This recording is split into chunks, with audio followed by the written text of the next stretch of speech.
Hello? No one's here. So I shall have some tea. Teresa Joy, live with you. Where is my... Oh, I can't see where my camera is. There it is.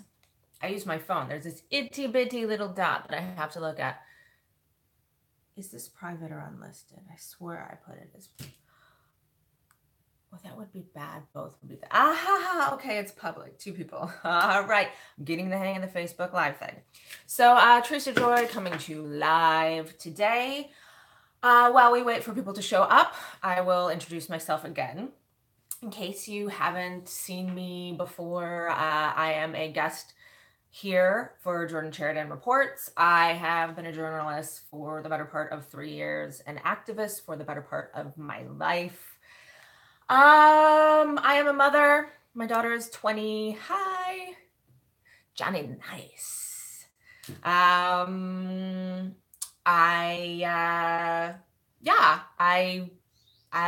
decided a long time ago that whatever I did with my life would have to include doing something to make the world a better place, because I spent the majority of my childhood, believe it or not, stressing about what was going on in the world, where other kids were like playing with dolls and I don't know, maybe playing video games. I was worrying about what was happening in Darfur and what was happening in the Middle East and why so many children were being abused and why there were so many homeless people. And this was as a child. So getting into journalism was sort of just a no-brainer for me, especially when Bernie came along. He inspired the shit out of me. Like, for the first time in my life, I had hope, because I wasn't the one who really just stood behind any Democrat who came along as president. Like, I looked at every single president as being flawed as hell and never trusted any of them. And Bernie came along and gave me hope. So I really got heavy into journalism at that time. For me, there's nothing really... I was an activist, but I thought, what could I do that would make the most impact as far as for me and as an individual? So I started traveling. Well, I hope that doesn't king. Oh my God, it's the Russian spies. They're watching me and they're trying to make it so you can't hear me. It's the Russians. Holy shit, they found me. Oh, sorry, the camera's over here. Okay, anyways, I just got into journalism as a way to help make the world a better place. I'm not the type of person who could ever be, well, maybe I can be a politician later in life, but right now I don't follow rules well. So journalism was the best for me. And as soon as I started, I hit the streets. I just started listening to people and their stories, and I was overwhelmed at the neglect of the people of this country, and that corporate media just doesn't cover any of these truths, the real things in this country that people are struggling with. It sickens me now more than ever, just the reporting that I've done in the past few years, and hearing about gentrification and police brutality, like from people, women sobbing and screaming because her nephew had been shot, and you know, what, this isn't on the news, this doesn't get covered, this happens every day. This brings me to my first story, that segue. But anyways, the problem, or the country has a lot of problems. And I feel like one of the best ways we can combat those problems is by spreading truth and awareness, because there hasn't been truth and awareness in the past. Corporate media has failed large and basically just misguides the entire nation. And now we have a nation full of, half of this, well, not half, but a huge portion of this country is full of hate and ignorance that is making, causing violence and families to be torn apart. These things all have to be tackled, and I think that we can do it by spreading truth and awareness. And if someone still wants to be a total asshole, racist, homophobe, or whatever the case may be, whatever flaw they might have, then go ahead, be that, because you and me are trying to make a difference, and our voice will be louder than them. Which is a good time also to mention Jordan's status quo, his journalist team that he's forming. he's, forming it from the ground up. So any contributions or you can make, subscribe to his Patreon, $1 a month, $5 a month. The sooner he, my Sicilian temper is going to come out if this keeps happening. Anyways, he wants to get people out on the streets. You remember what Jordan did when he was in Standing Rock, when he was in Flint, when he was in Chicago, giving voices to people, opening people's eyes to what's really happening in this country. That's what he wants to do on a larger scale, to send people out onto the street to amplify the voices of those who are suffering. But he can't do that without this. That's the way the world works. I did a lot of traveling last year on my own and covered a lot of stuff as a journalist, but I myself have hit the bottom of the financial well. I had to take an extra job recently, so I'm working like 3 jobs at this point. But, I would love to give more of my time to journalism as well. But, cha-ching. I got a baby girl, I got a mortgage, I got 500 animals in this house, so I have to pay the bills. Anyways, let's get to it. Gosh, this is, every time I'm going to start out by saying this is so shocking, but and then you follow up by saying it's not, because this is also so common. There is a man named Kevin Smith who has been jailed for 8 years now and has never gone to trial and has never been found guilty. 8 years of his life he has been in jail and has not even gone to trial yet. And he's convicted of a very low level crime, which he says he's not even, which he hasn't even committed this crime, but it has to do with drugs. And this man has been in jail for 8 years. So let's get into it. I found that Sean King did the best coverage of this. I absolutely love him. I'm sure you know him, but if not, please check him out. Talk about a voice of truth and someone who is making great changes just through spreading awareness. Sean King. So Louisiana has held a man in jail for over 8 years without ever convicting him of a crime. And again, let me stress, this is happening all over the country, and we'll get into those stats in a bit. But I really think it's important to take a look at one individual and see what the hell is going on with this one individual. So we know this is actually a real thing. It's not just stats. How could this be? February 2010, over 8 years ago, police in New Orleans neighborhood of Carlton raided a home where they said a 43-year-old man named Kevin Smith lived. Police claimed that they found small baggies of cocaine in a safe in a home. According to Smith's attorney, however, Smith did not even actually live in that home. But he was arrested on drugs charges nonetheless. Because of previous conviction, the DA's office had the ability, even though Smith was just facing a nonviolent drug charge, to prosecute him under a repeat felony statute in the state that could leave him up to 20 years in prison. And then you have politicians and businessmen who are ripping us off blind, who are out walking the streets and continuing to rip us off blind. Trump University. Sorry, thou shalt not say that name. On to it. Jail and prisons in the United States are full of nonviolent drug offenders who were given harsh sentences, including life in prison once they were found guilty. Life in prison. Smith has never been convicted of the crime that he was arrested for. Smith sat in jail for the rest of 2010, all of 2011. He was locked up for all of 2012 because his defense requested continuancies several times, and court was closed due to Hurricane Isaac that fall. So he sat in jail for a whole nother year. He sat in jail for all of 2013, 2014, and 2015.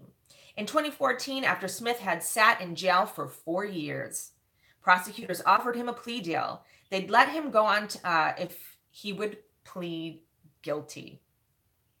And he would not. He did not.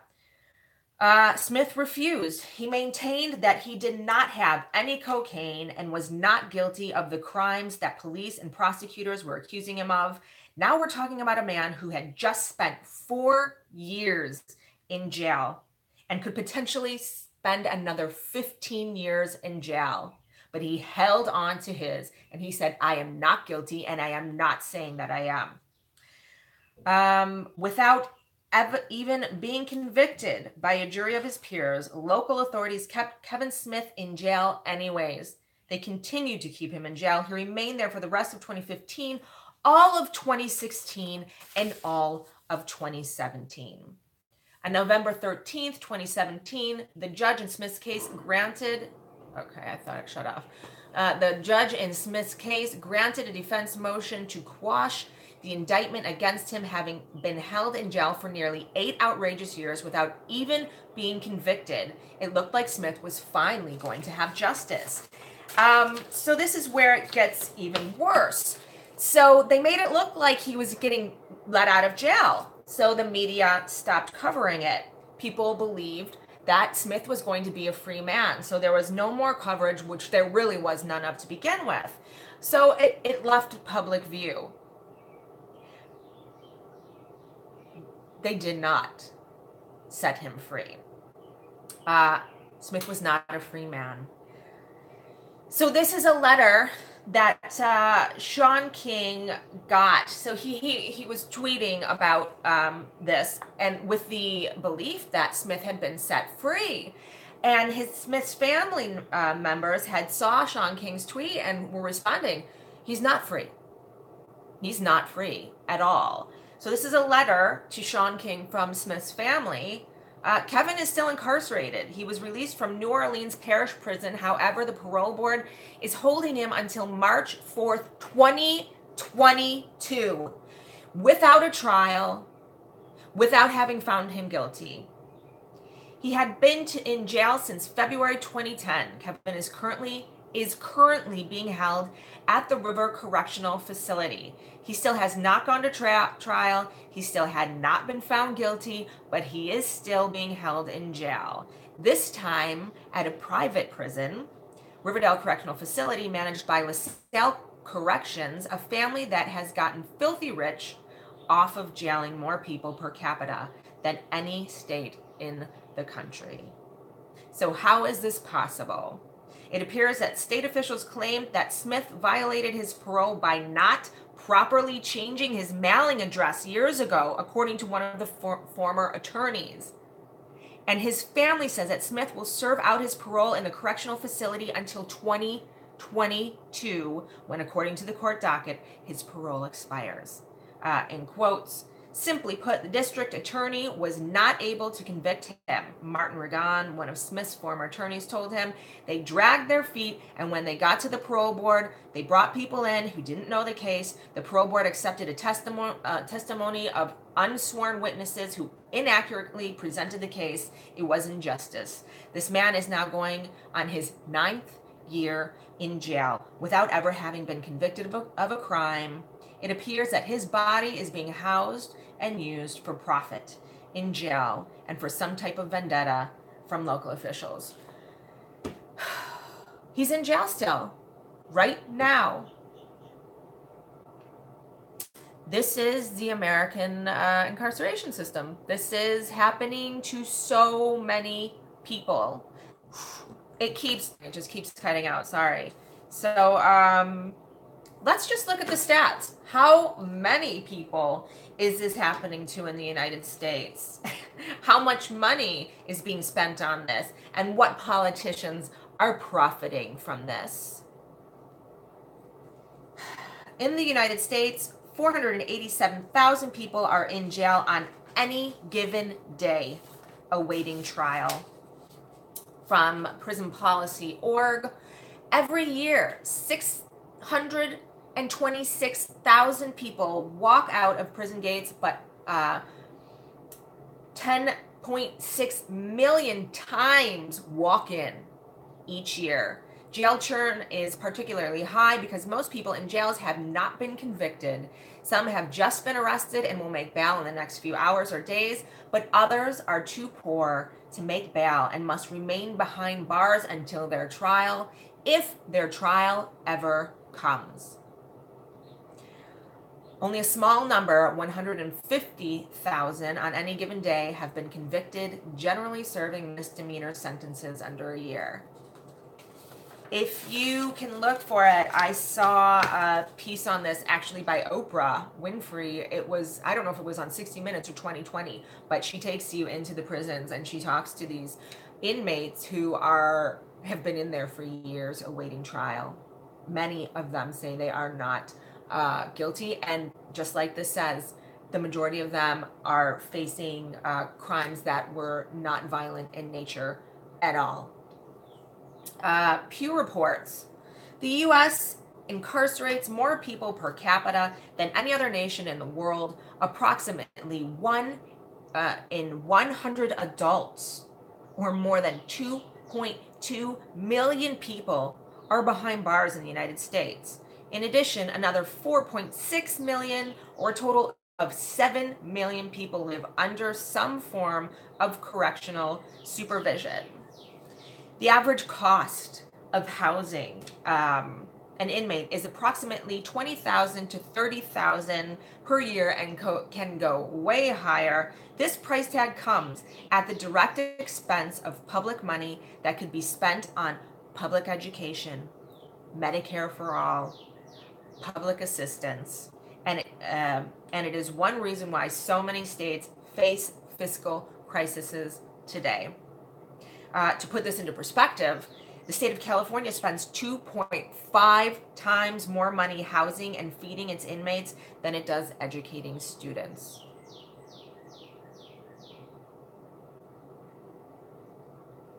How does that make you feel? How does that make you feel?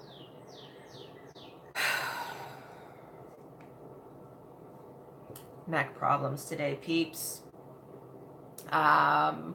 Releasing these inmates would save $20 billion annually, enough to employ 270,000 new police officers, 360,000 probation officers, or 327,000 teachers. How about teachers? How about more teachers so we can educate children?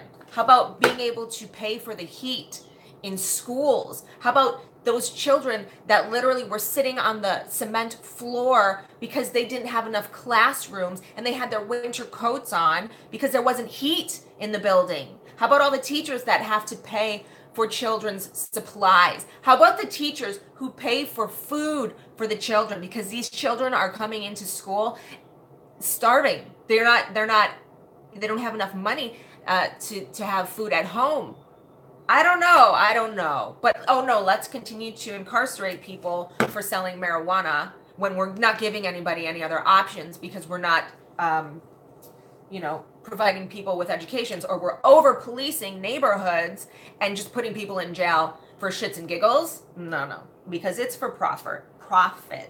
Mass incarceration disproportionately impacts U.S. Racial minorities. Incarceration has had a devastating effect on blacks and Hispanics in the United States. African Americans are 6 times more likely to be incarcerated than a white person, and non-white Latinos are almost 3 times more likely to be incarcerated, according to Pew reports. Incarceration hits hardest at young Black and Latino men without high school educations, and an astounding 11% of Black men aged between 20 and 34 are behind bars. Mass incarceration is not a result of high crime rates. The U.S. has the highest incarceration rate in the world, not because it has higher crime rates, but because it imprisons more types of criminal offenders, including non-violent and drug offenders, and keeps them in prison longer. And it has far-reaching effects. It's a system. It's a system of oppression. It's a system of oppression. It's fascist. It's how they control people in this country. Employment population rates adjusted to include inmates suggest that only 26% of young black male dropouts were employed in 2008, while over 37% were in prison or in jail. Over half of the joblessness of young black and male dropouts is linked to incarceration. Incarceration also negatively impacts former prisoner abilities to earn a decent living. Several studies suggest that there are at least 6 million ex-prisoners living within society, and when they look for jobs, they are 50% less likely to be hired than job seekers without a criminal record. Former prisoners are paid less than those who have not been to prison. According to prisonpolicy.org, almost 500,000 people are locked up because of drug offenses. A lot of that being marijuana. Medical marijuana. Why do you think they don't, why don't they want to make marijuana legal? Number one, it heals people, and healthy people don't make money because pharmaceutical companies pay our politicians. Number two, because then what would they arrest people for? Oh, shit. Half of the population can't be arrested now because marijuana's legal. And, those private prisons are paying politicians shit loads. Oh, this is it. Listen to this. Please listen to this. Drug arrests give residents of over-policed communities criminal records, which then reduce employment prospects and increase the likelihood of longer sentences for any future offenses. And I've seen this firsthand. I'm in Buffalo, New York, downtown Buffalo, New York, and there are police out there. They are doing those checks, police checks on the street, which I believe that's illegal. They're doing them like every 4 corners, police checks. They're arresting people. They're shooting unarmed people. They're patrolling the shit out of that neighborhood. They're arresting kids, children, teenagers for selling marijuana. Those kids are actually being put in jail with adults, and then they're suffering the rest of their lives. And what message does that send to the rest of the community? Well, why even try? Because they're going to put us in jail for staring at them anyways. I'm going to repeat that. Drug arrests give residents of over-policed communities criminal records, which then reduce employment prospects and increase the likelihood of longer sentences for future offenses. And that is systemic, that is oppression, that is a cycle. And that's how they keep people down. And this has to change. A few more stats, and then I want to tell you the payoffs that these politicians are getting from these prison companies. And I know you know, but maybe you can share this with a friend who doesn't believe you so that they can get mad at me and send me nasty message instead of you, because I get them all the time. Time magazine, 25% of prisoners, 364,000 people are nonviolent, lower level offenders that would be better served by alternatives to incarceration, such as treatments, community. Testing my nerve, phone. My nerve, just the one nerve. You're testing my nerve. I'm sorry, guys. My phone keeps shutting off. I don't know why. I hate this phone. I do. I just got a Galaxy. I used to have an iPhone, and I'm telling you, I've had so many problems. Why do you think Big Pharma wants it illegal still? Because then we wouldn't be dependent on their chemicals. And this, I know about being dependent on chemicals because I broke my back. I've been in 8 car accidents. I have been on Percocet, which is oxycodone, because they wouldn't sign off for me to go to a chiropractor, even though I paid for my insurance. Long story, but let me tell you, those are some really scary drugs. Really scary. And this is coming from a girl who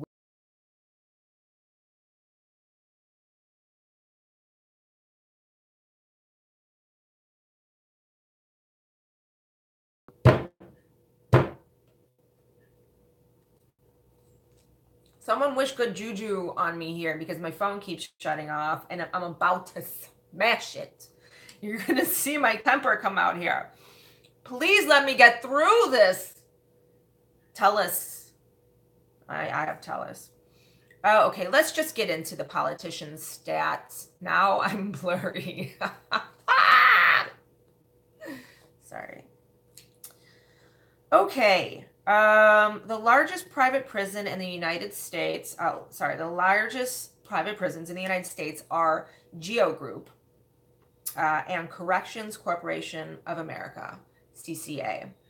The GEO and the CCA have donated more than $10 million to political candidates in 1989, in addition to 25 since 1989, in addition to 25 million spent on lobbying efforts. And in the 2016 election cycle, private prisons gave a record of $1.6 million to candidates, parties, and outside spending groups. That was nearly triple what they had given in 2014 and more than double their contributions for 2012.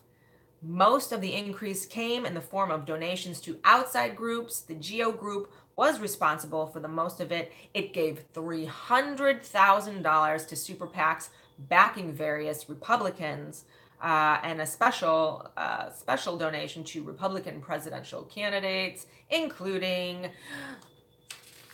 DT, Trump. These contributions have gone a far way in influencing what happens in our society. These groups have publicly stated, they went on record and they stated that they were worried about something. They stated that that leniency towards nonviolent drug users and undocumented immigrants could potentially reduce demand for correctional facilities. And this is a bad thing, according to them, thereby impacting their revenue. They actually made a statement saying that it would impact their revenue. Many have pointed to private prisons' vested interest in keeping inmate populations above a given threshold as a key factor driving the war on drugs. A set of policies that imposes mandatory minimum sentences for nonviolent drug users, which have resulted in a 700% spike in state prison populations over the past 3 decades. So because of the policies that they pushed, and because the politicians passed those policies, and this is just on nonviolent offenders dealing drugs, that resulted in a 700% spike in state prison populations over the past 3 decades. So, what politicians do we have to thank for being evil, maniacal humans who have sold their soul to the devil for power and money at the cost of families being ripped apart and just all the effects, like I said, all the money that is going to prisons and housing prisoners that could be better used to help improve the situations and the problems in the country. And to me, of course, it stands out. A lot of places don't have clean drinking water. A lot of people are suffering and dying. A lot of children can't get appropriate education, but that doesn't seem to be an interest or a top priority to these politicians. So who are the top recipients in 2017, 2018?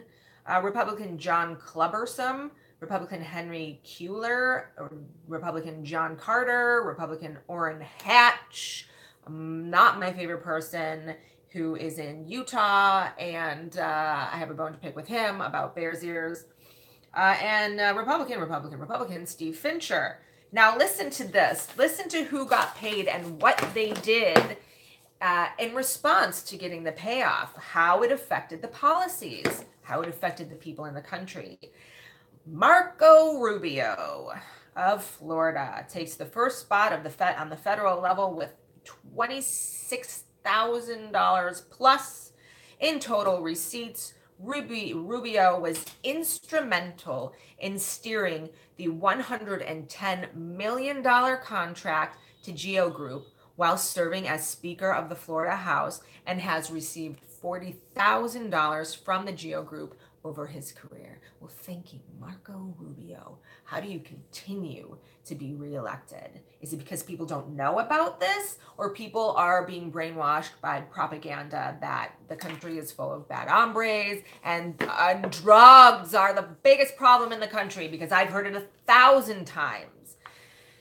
Listen, I have medical marijuana. I'm not a fan of THC, but the CBD, I broke my back, helps. Amen. Did I not just say that I was taking Percocet, which has oxycodone for my back, and I'm taking CBD oil now, which is prescribed to me because it's legal where I am, and I am grateful because I'm functional now. And I lost at least 2 years of my life, which so many people actually lose their lives while being in chronic pain and then having to use Percocet, oxycodone, which is very, very dangerous. So Marco Rubio, I'm sorry. The next highest recipient of private prison contributions is Henry Robert Cuellar. He is a Democrat. The Democratic representative from Texas, 28th, with $63,840 in receipts. Senator Mitch McConnell, Harold Rogers, John Cleversome. On the state level, Governor Jerry Brown of California. Now, I believe this one was from last year, so this is not current, but I found this to be surprising. I did. On the state level, Governor Jerry Brown of California has by far been the biggest beneficiary of private prison money, with $160,000 in contributions, $160,000 plus in contributions over his career. And this is where that money goes into policy. Historically, Brown has received more than double the amount of the next highest state level recipient. Rounding out the top. Oh shoot, I don't have the stat on California. Shite.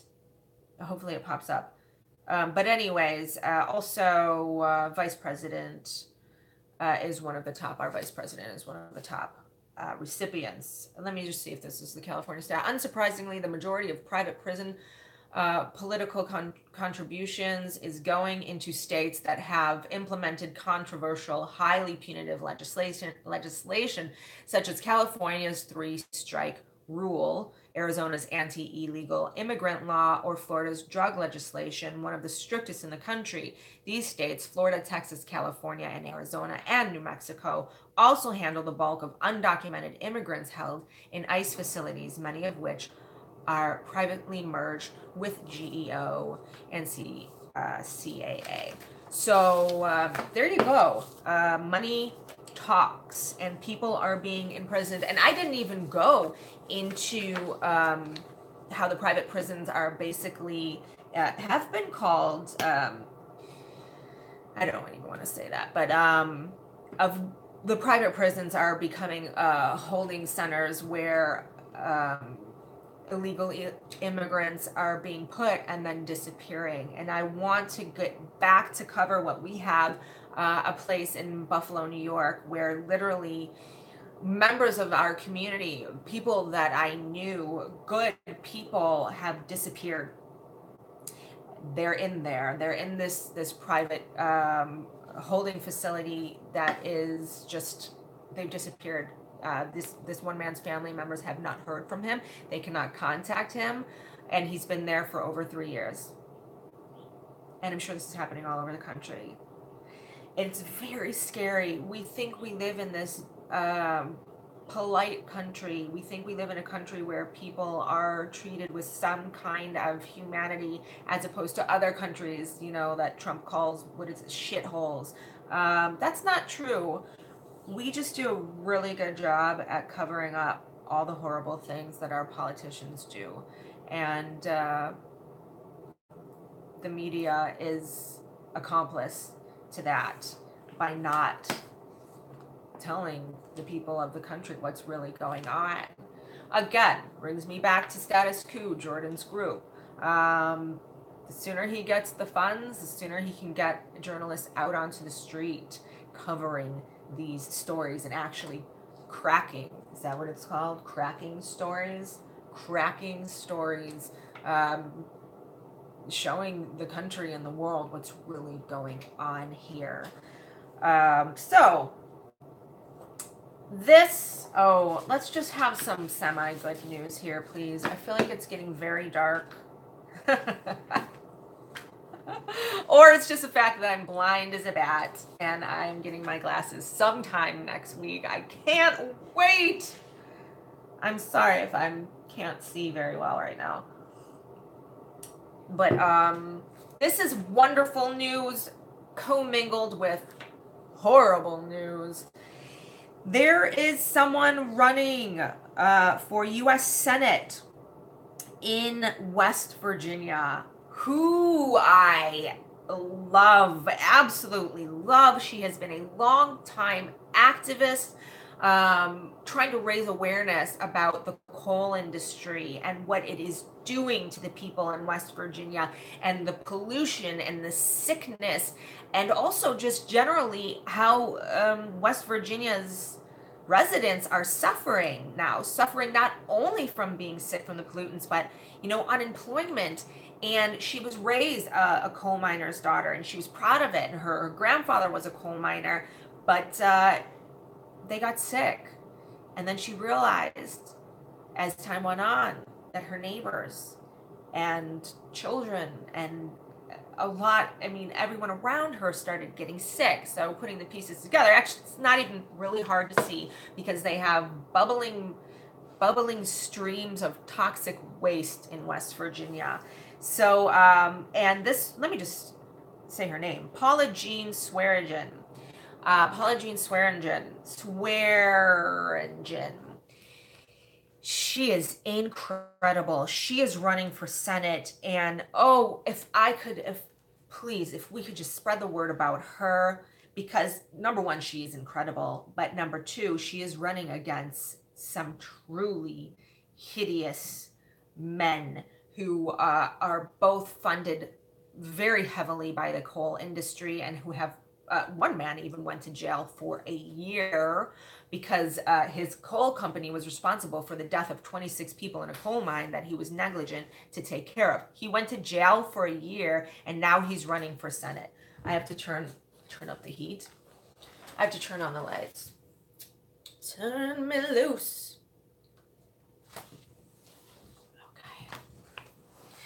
So this is the best part, and it's why I chose this particular article. Rolling Stone did a piece on her, and I really hope that it gets her the attention that she needs and brings attention to her campaign because, man, she is up against some big dogs with a lot of money from the coal industry. Oh my God, and people are dying. Okay, so you see what I mean by good news and bad news. Revolt in West Virginia's coal country. As protesters rage in the state capitol, a coal miner's daughter is calling out the fossil fuel industry in an insurgent campaign for the U.S. Senate. They had a picture of a girl, and she says, she's holding a sign protesting. It says, "Eat rich people." So, with the caption, student protesters demonstrate against Republican candidate for U.S. Senate, Don Blankenship. And as he speaks at a town hall meeting in West Virginia University, March 1st, 2018. So I'm going to get into Don Blankenship. Sounds like a villain, and he is. He's the one who went to jail, and now he's running for Senate. Went to jail for 26 people dying in his coal mine. Back to it. On a sunny January afternoon, Paula Jean Swearingen, a 43-year-old accounting clerk and single mother of 4 from Coal City, West Virginia, steers a red rental SUV up a narrow back road in South Kanawha County. She points at trailer homes caked in a fine layer of black soot blown off the coal trucks that thunder through the area. Quote, "You see the coal dust on these homes," she says, and stops at a gurgling creek glowing orange. The waste rock at a nearby mountaintop removal mining site, latent with hazardous elements like selenium, is dumped into valleys where the toxic chemicals leach into streams. According to a number of studies, the process also increases the rate of lung cancer, kidney disease, and birth defects in surrounding communities. People are dropping like flies, says Swearigan, whose activism has turned into a long shot bid for U.S. Senate this year. Despite America's turn towards natural gas and other renewables, 17% of the U.S. energy still comes from coal, and approximately 12,000 West Virginians work in the industry. But she has a great plan to replace those jobs with renewable energy and hemp, among some of her ideas. And if you go to her website and check it out, she has a lengthy description of how she will bring jobs, healthy jobs, profitable jobs, stable jobs to the people of West Virginia. It was just more than a year ago that Swearigan seated, and I remember this, seated on a stage in a high school auditorium in McDowell County, described her state's essential dilemma to Vermont Senator Bernie Sanders. She said, "When the coal industry's gone, we're not going to have anything left," she acknowledged before listing the devastation the industry has caused her personally. "I've watched my neighbor's children get cancer.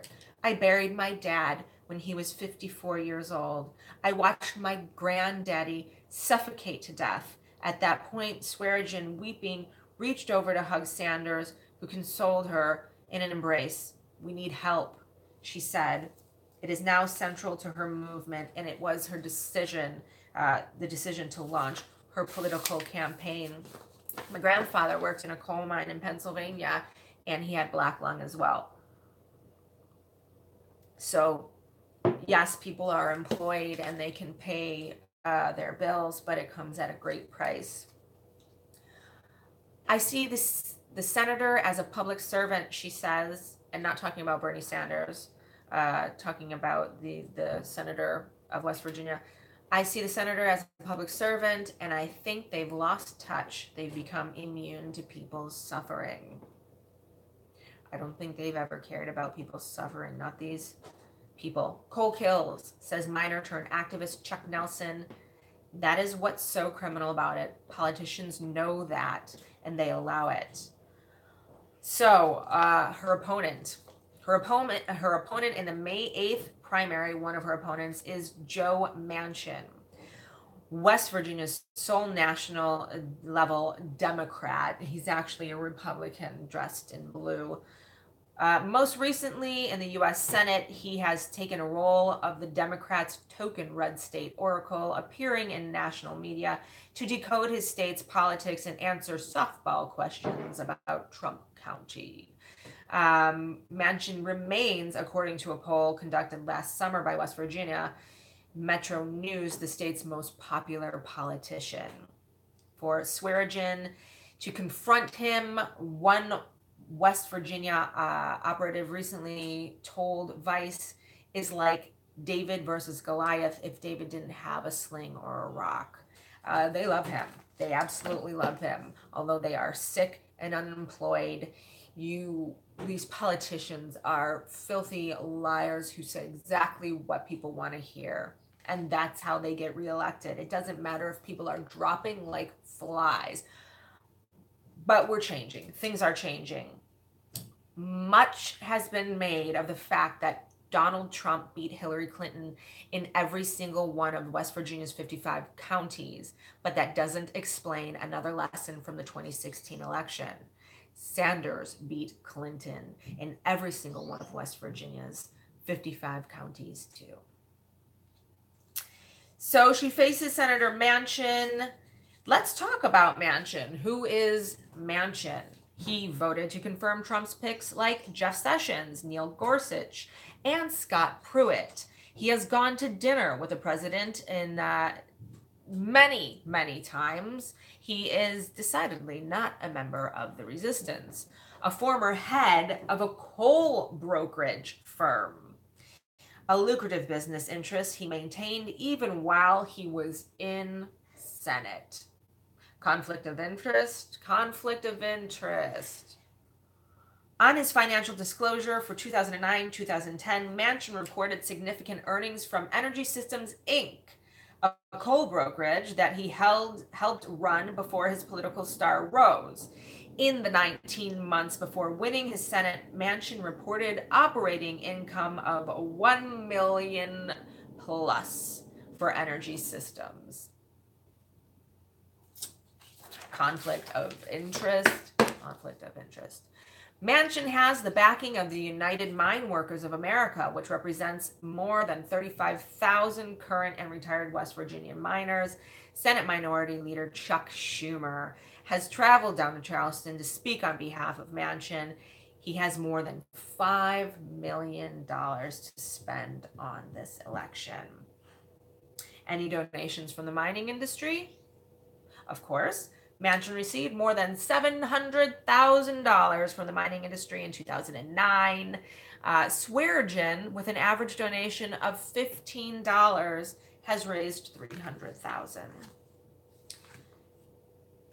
Manchin has $5 million and Swearingen has $300,000. So I really hope that people do spread the word about her and all of the candidates who don't take money from huge corporations to fuel their campaigns so that we can get her elected. Her platform is Medicare for all, increased minimum wage, tuition-free state college, legalizing marijuana, and a major public investment in infrastructure, including alternative energies like wind and solar. There's a strong liberal Democratic faction and has reemerged in that state. It will be interesting to see what this group does. So she stands for everything that we want her to stand for. She stands for the people, and she's up against someone who literally has huge ties to the coal industry, which is poisoning people. It seems like a no-brainer that she would win, but, you know, America is brainwashed. So let's talk about her opponent, Don Blankenship. Don Blankenship owned a coal company called Massey Energy. This is two people running for Senate who own or owned coal companies and are taking huge payouts from coal companies while the citizens are sick from coal. Blankenship, who recently finished a year-long prison sentence related to a 2010 explosion in one of his mines that killed 29 people, and he is now running for Senate. You need a background check to be an assistant on a child's field trip where I live. If I had gone to jail for a year, I wouldn't have been able to help my daughter and her friends go to Disney on Ice in grade 3.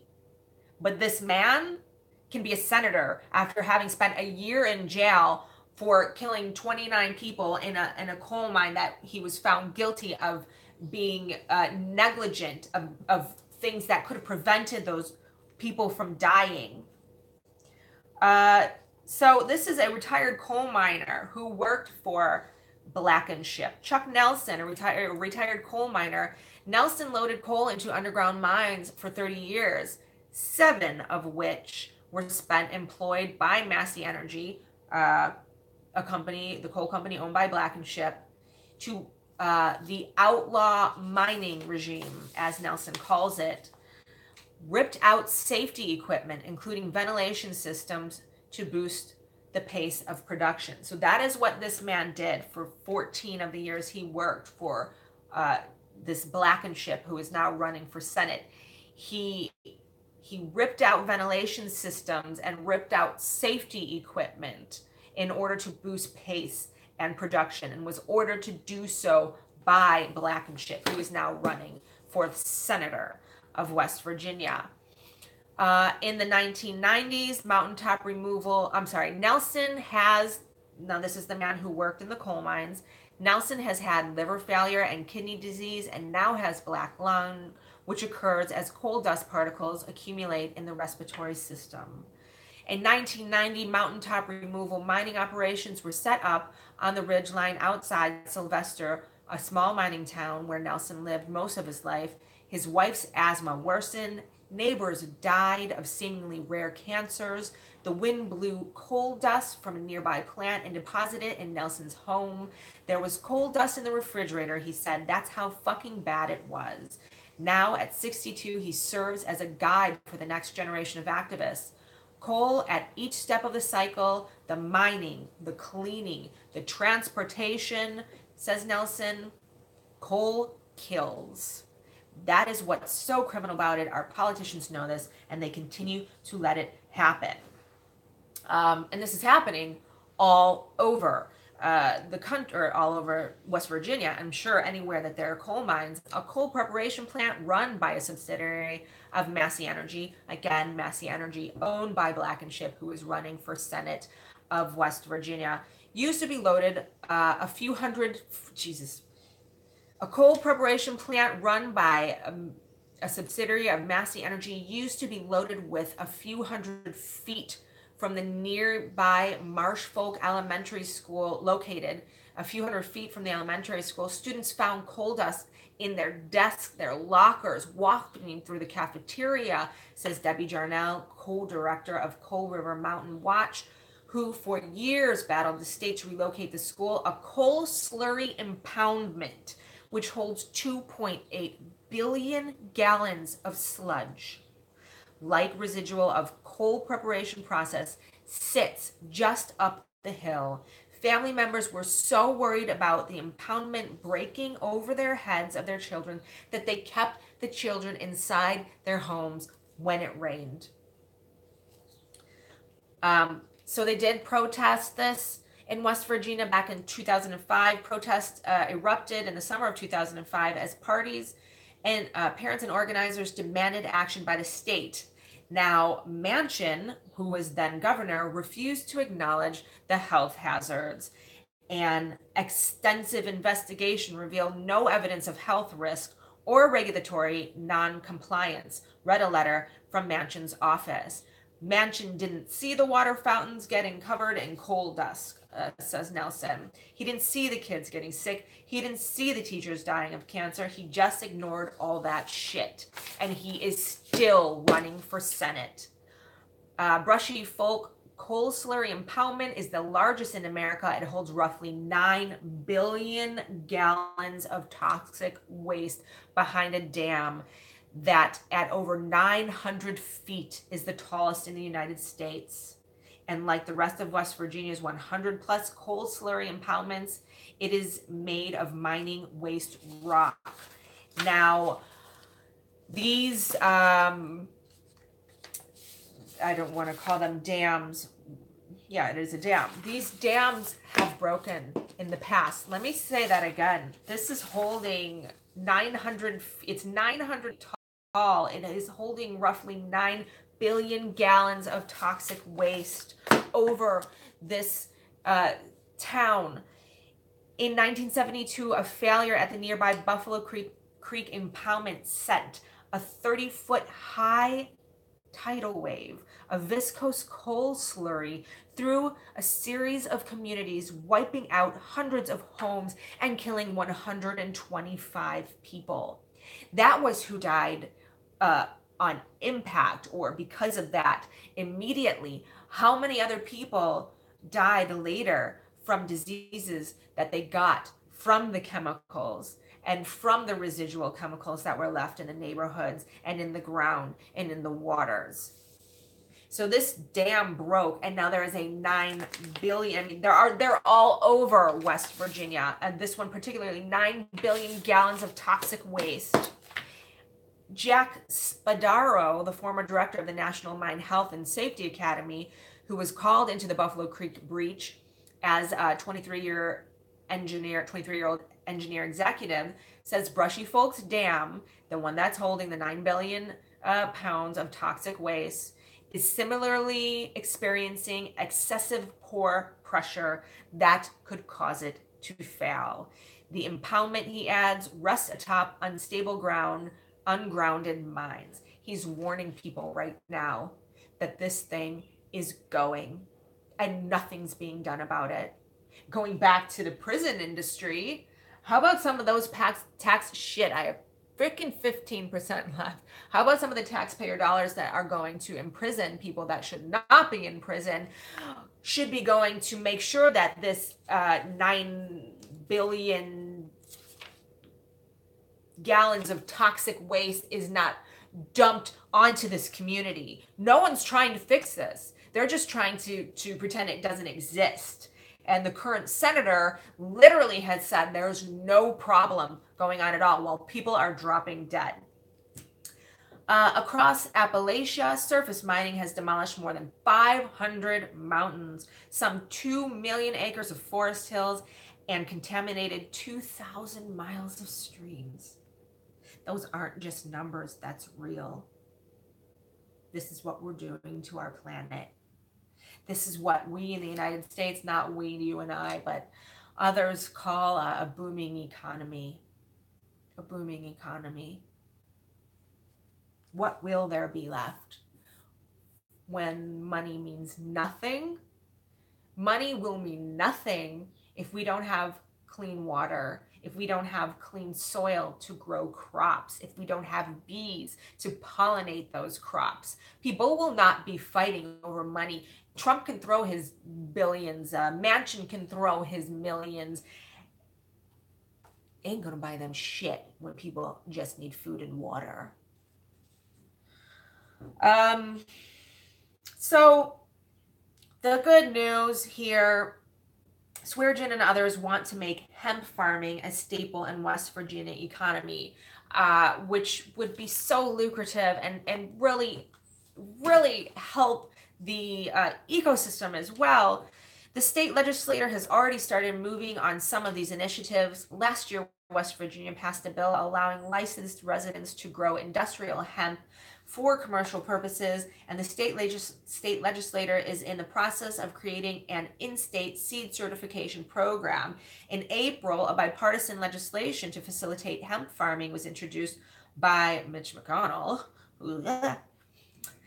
In Northwest Virginia, former Senator Mike Moneypenny has an 11-acre plot of old greenhouse that he is currently retrofitting for hemp production, a crop he aims to sell as CBD oil in a booming tincture in the health and wellness market. I think hemp is going to be the next cash crop of West Virginia, says Vinnie Semolis, who is presently working on a model program that could be used on small plots with landowners across the region.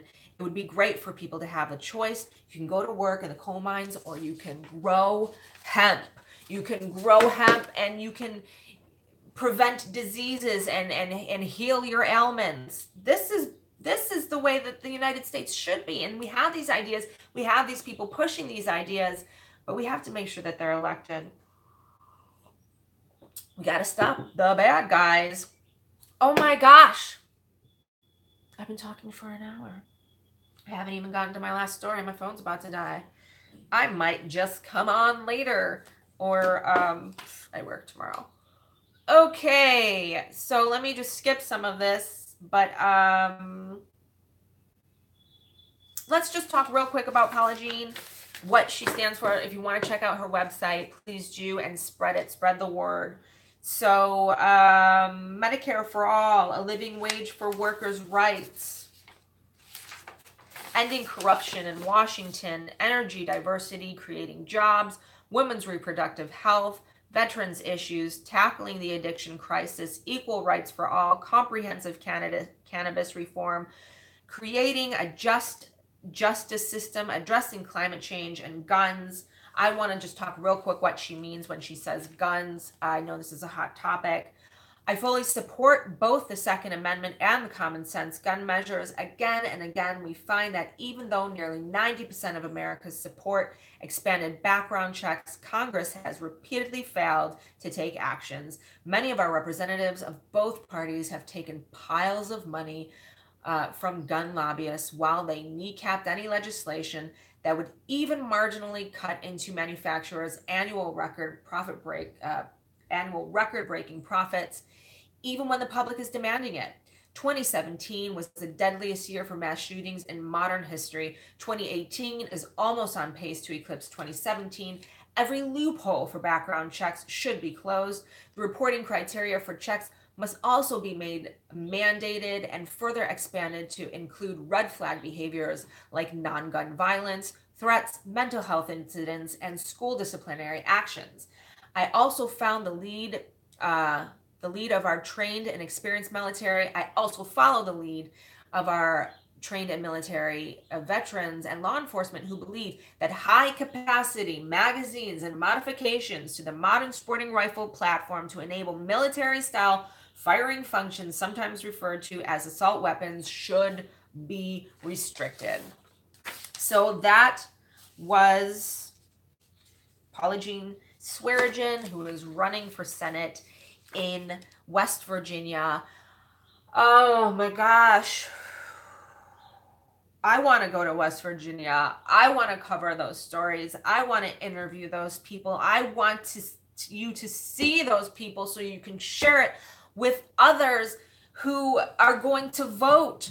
I want to get those stories out. I want to hear them. I just feel like this seems surreal, doesn't it, that this could be happening? People are so sick and these politicians are so corrupt, but it's real and it's happening, and it has always, and it will continue unless we spread the truth and raise our voices, and which we are doing that together.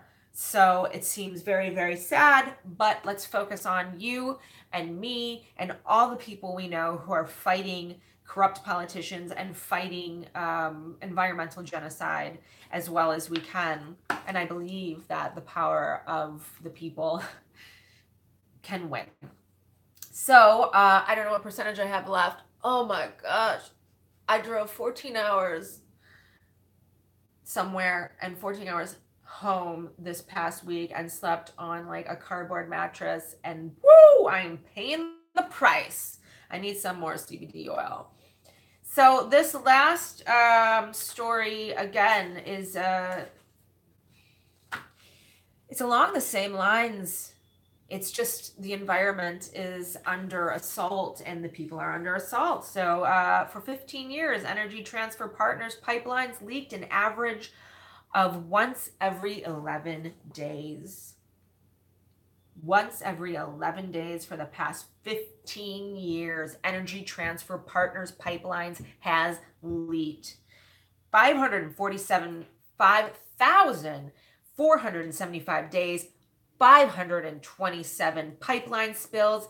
That's the math presented in a new report from environmental groups Greenpeace and the Waterkeeper Alliance examining pipelines involving Dakota Access Builder Energy Transfer Partners. It's based on public data from 2002 to 2017. 5,427 days, 527 pipeline spills, Energy Transfer Partners. And they're still building pipelines across the entire country, and politicians are still okaying them. All told, those leaks released 3.6 million gallons of hazardous liquids, including 2.8 million gallons of crude oil, according to the data collected from the Federal Pipeline and Hazardous Materials Safety Administration. And that doesn't even include the additional 2.4 million gallons of drilling fluids, sediment, and industrial waste leaked during the Energy Transfer Partners construction of two pipelines in West Virginia, Pennsylvania, Ohio, and Michigan.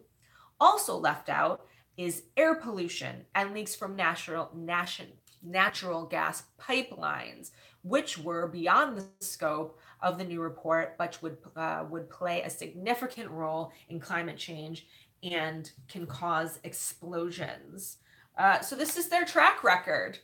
Their track record, Energy Transfer Partners' track record, is that time and time again, these pipelines break, they have spills, the waterways are polluted, the people get sick, and yet they still build, right? That's one of the great accomplishments of our current president. It's great. It's great for the economy. Again, it's great for the economy. It's not at all, unless you're counting sick people as being great for the economy, which a lot of companies and politicians do. So a long list of spills and accidents. Let's just graze on some of Energy Transfer Partners spills. ETP spilled crude oil over 400 times. Refined petroleum products, such as gasoline, 92 times, and flammable or toxic fluids, 27 times. The research found, and many of the spills involved large amounts of oil. Roughly 1 in 4 of Energy Transfer Partners pipeline oil spills involved 2,100 gallons of oil or more. Roughly 1 in 4 involved 2,100 gallons of oil or more. That is significant. That is not small. In one 2005 incident, 436,000 gallons of crude oil spewed from a tank farm into a Delaware River tributary outside Philadelphia. That same year, a pipeline built in the 1950s dumped enough oil into the Kentucky and Ohio River to leave a 17-mile oil slick. In 2009, a Texas pipeline caught fire and leaked over 140,000 gallons near Colorado City, Texas. Cleaning up the oil spills is no easy job, and it's costly, and taxpayers are the ones who mostly pay for it. Out of 3.6 million gallons ETP spilled, almost half, a total of more than 1.5 million gallons, was never mopped up. The report found, in addition, the company caused $115 million in property damage, according to federal tallies. Wow. Why isn't this on the news? Why isn't this on the news so people like you and I don't have to fight like people like with Joe Schmo about why we should move towards renewable energy? I went to a pipeline hearing when we were fighting a pipeline where I live in Western New York, and there was row upon row of pipeline people who worked for the national fuel, the natural gas company there. So they were pro pipeline, and I was against the pipeline, and they were fighting for their lives. They were heckling, they were intimidating. There was an older woman in front of me who was going to go speak. She had her information printed out and ready to go. Her husband had died of a very rare benzene cancer caused by benzene inhalation from the generators. And she turned to me right before it was her turn, and she had tears in her eyes and she was shaking. She said, I can't go. I can't go because of the men behind us heckling everyone who went up to speak. Now, those men I understand, they have families to feed. This is their job. This is their livelihood. We have to present people with other options. And the amount of jobs that can come from renewable energy is huge. And other countries are already experiencing this, the surge in jobs from renewable energies. But for now, the oil companies and the politicians have pitted people against people in order to push the oil and gas industry, and so they can fuel their pockets. If this dies, I'm going to grab my charger's right there. I'm going to grab my charger and hook it back up, so it wouldn't be more than a minute that I will be off and be able to finish this. So Sunoco, which merged with Energy Transfer Partners, is included in the report's analysis. The combined companies operate over 70,000 miles of U.S. pipelines.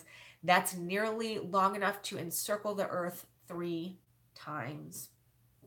Oil and water, ETP and Sunoco's history of pipeline spills, that is a study, finds 12% of ETP spills polluted water sources. That compared against the 10% national average, which isn't very great, is it? So the 10% of all pipelines is the national average that pollute waterways. And believe me, we're not getting all the information, so it's got to be a lot higher than that.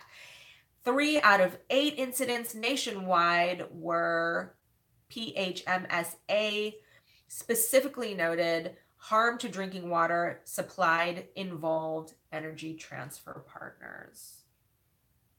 3 out of 8 incidents where drinking water was polluted involved Energy Transfer Partners. But yay to the economy.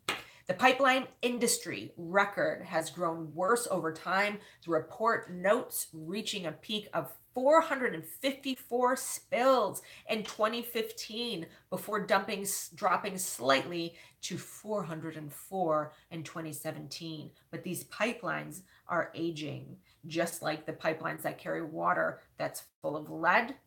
That's called infrastructure that needs to be fixed, but they're not being fixed. None of these pipelines, not the oil industry pipelines, not the drinking water pipelines riddled with lead, none of this is being fixed because our money is going to war in Syria that politicians profit from, which is actually linked to the oil industry because Saudi Arabia wants to build a pipeline through Syria, and the United States is Saudi Arabia's best friend because of the petrodollar, so they profit when Saudi Arabia sells oil to anyone.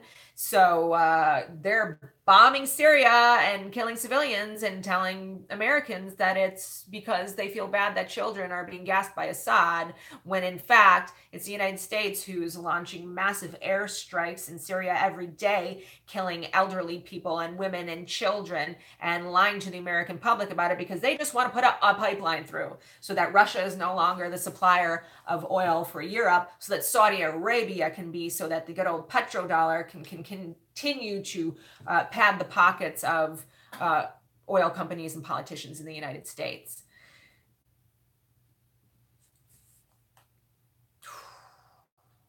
We got a lot of work to do in this country. A lot of work. I'm just going to tell you a few more of the big pipeline spills in the United States, and then I want to tell you who's getting paid by the oil and gas industry. Sorry, I'm getting a little loopy. I've been talking for an hour and 13 minutes, so bear with me. But seriously, this is so important, and this needs to be heard. So please, we're going to cut this into a smaller video eventually, and just please share this. This is disgusting. You know, Energy Transfer Partners is touted as, woo, it's wonderful. We're helping rebuild the economy. We're going to be energy independent. Bullshit, because the majority of our oil goes to other countries anyways. The lies are thick. Let me finish up here. So Bayou Bridge Pipeline. The Bayou Bridge Pipeline would tie into the Dakota Access Pipeline and carry oil from North Dakota's Bakken Shale down to the Gulf of Mexico. The Bayou Bridge Pipeline route is through wetlands and drinking water supplies for over 300,000 people. Construction of the Bayou Bridge Pipeline represents a high risk to hundreds of waterways across the entire state of Louisiana, said Waterkeeper Alliance Clean and Safe Energy Campaign Manager Donna Lisenby. The report warns that if Energy Transfer Partners' track record remains unchanged, which it will, the Bayou Bridge Pipeline will experience multiple spills of 2,100 gallons or more of hazardous materials after it is built, assuming that the U.S. system-wide rate for significant crude oil spills of 0.001 per year per mile, We estimate that the Bayou Bridge pipeline would suffer 8 significant spills during a 50-year normal lifespan. That is what that report conducted. We're not happy with the Bayou Bridge because we know that Energy Transfer Partners is accident prone, said Harry Joseph, a pastor from St. James, Louisiana, where the Bayou Bridge pipeline will terminate. We fear that something will happen in St. James. It's a matter of time because the Energy Transfer Partners history, the company has had problems. And we always say it. It's not if, it's when. It's not if the pipelines will break and leak. It's when. Then we have sinkholes, spills ensuing.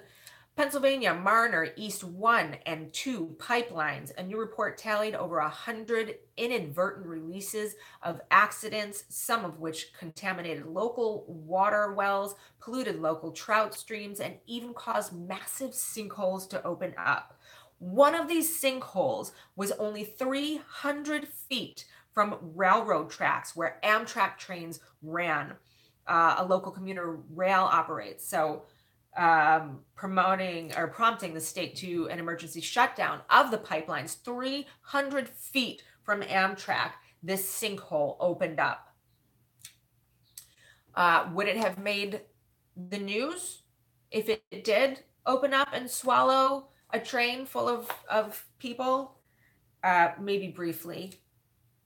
Would it be in politicians' national addresses?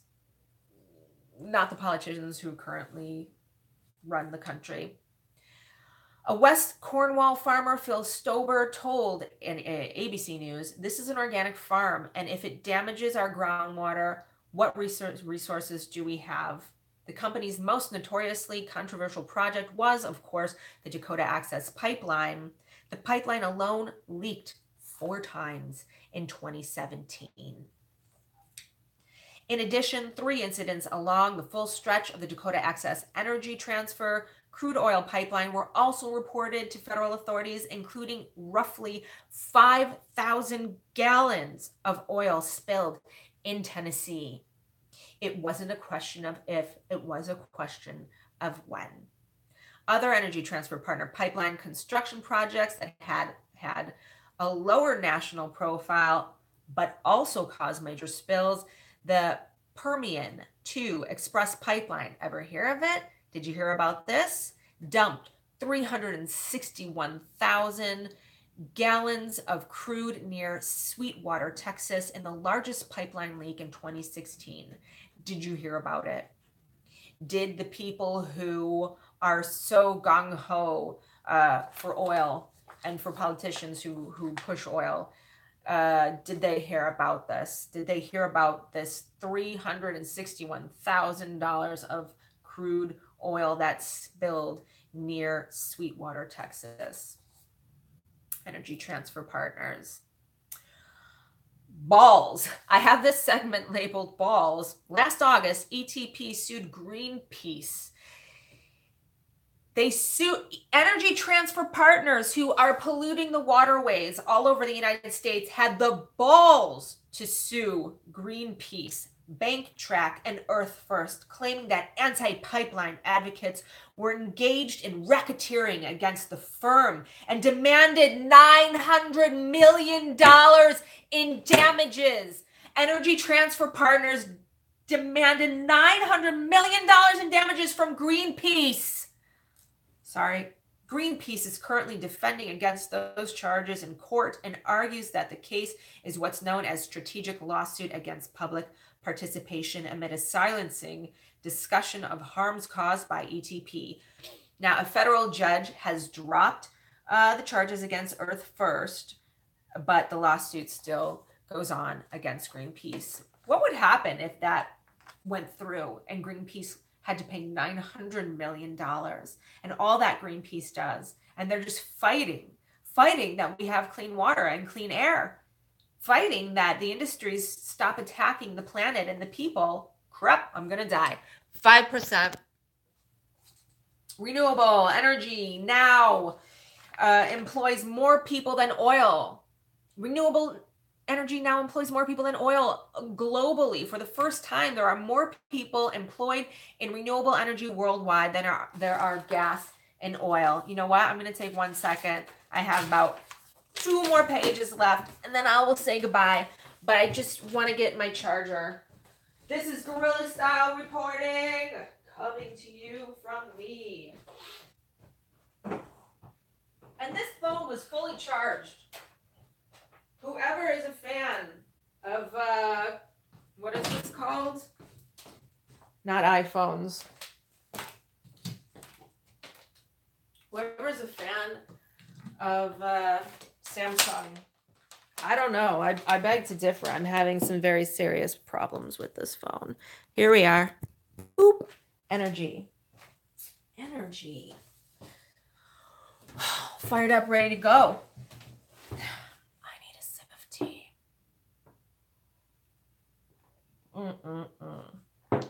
I love tea. Where am I? Jiggity dad. Do-dee-da-do-do-do. Oh yes, renewable energy. And this is what I spoke about at the public hearing. I went up and spoke. I didn't really get heckled that much because I was speaking straight to the hecklers, straight to the people who were there employed by National Fuel, who were pro-pipeline. I just looked straight at them and I gave them a few stats about renewable energy. And I know it doesn't help pay their bills immediately, but if we could bring in the renewable energy and they could then work there instead. So, and renewable energy supplies more stable jobs too. The renewable energy sector employed 8.1 million people in 2015, up 5% in a year. The report said while oil and gas lost some 250,000 jobs by the end of 2015, and for the 6th year running, more money was invested worldwide into expanding renewable energy production than into oil and gas production, but not in the United States. Because in the United States, we are told that climate change is a hoax invented by the Chinese people.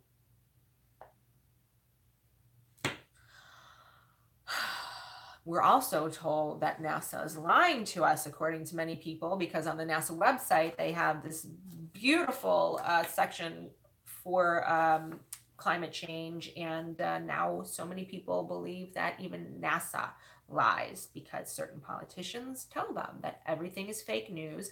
And now half of the country is so freaking confused that they don't even trust NASA anymore. You know, NASA is lying to us because what does NASA have to gain by lying to us about climate change? What do politicians who are funded by oil and gas and who have vested interests, or who are literally have investments in oil and gas, what do they have to gain by lying to you about climate change? Are scientists more likely to lie to you with absolutely no reason, or the people who literally make millions of dollars every year from oil and gas? Which ones would want to lie to you about climate change? That's common friggin' sense. Job-wise, China is leading the way with more than 3.5 million employed in renewable energy compared to 2.6 million employed in oil, followed by Brazil, with the U.S. Having 769,000 renewable energy jobs. That is based on a report from International Renewable Energy, and I can't read the last word. Who are the people who profited from the oil and gas industry? Who are the politicians? And I could have gone so further into this, and I probably will separately, but we're at almost an hour and a half of me talking to you. I'm sure I will get into this later, but Paul Ryan, number one. Heidi Heitkamp. I'm just going to pick out some ones that you might know here. Nothing really. Ted Cruz. Of course, Donald Trump.